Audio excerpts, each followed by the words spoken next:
مخلل الخيار ده مش مجرد طبق جانبي، لأ، ده سيد المائدة المصرية وكينج بقرمشته وريحته التي لا تقاوم، يا فاتح الشهية وملك السفرة المصرية.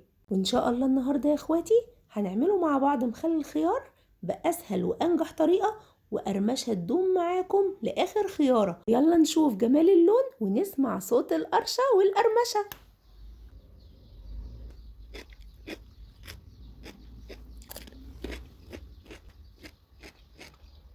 اللهم صل على النبي. وقبل ما نشوف الطريقة ما تنسوش الاشتراك في القناة واللايك، وتعليقاتكم طبعا تهمنا جدا. تعالوا بقى معانا نشوف الطريقة. من أساسيات شراء الخيار للتخليل لازم يكون طازة ولونه أخضر غامق وبيلمع عشان يطلع معانا مقرمش.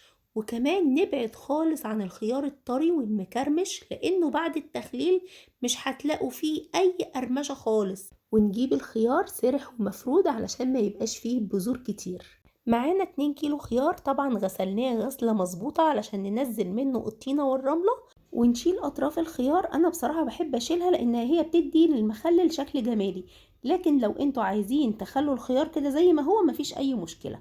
وبعد كده بقى ببوز السكينة ننغز الخيار علشان خاطر يشرب مظبوط محلول الملح في التخليل. اما بقى بالنسبة للفلفل فهو اختياري، ممكن تحطوا فلفل او ما تحطوش، او عايزين تحطوا فلفل بارد او فلفل حامي زي ما تحبوا.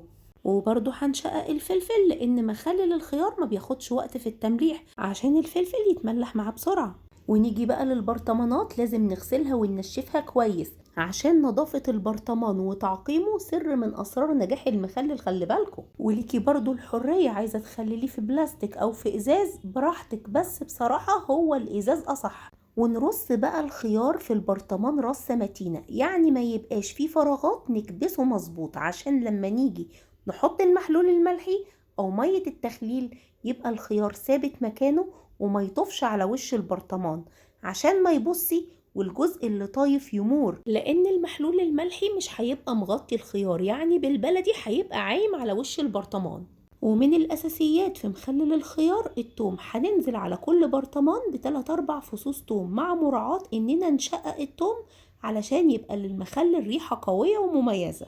شايفين بقى الجمال؟ بسم الله ما شاء الله.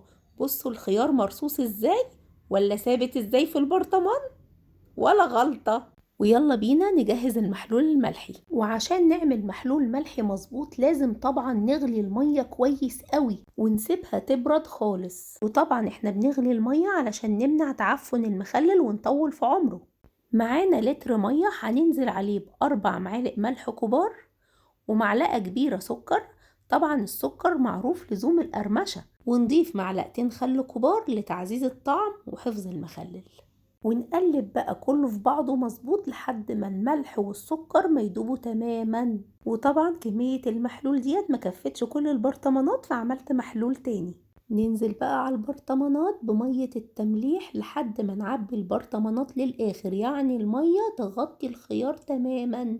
شايفين؟ علشان احنا كابسين الخيار مظبوط ومرصصينه تمام، واحنا بنحط المحلول مطفش معانا ما شاء الله، ثابت مكانه. واهم حاجة نقفل البرطمانات كويس قوي علشان ما يدخلهاش هوا وتعفن.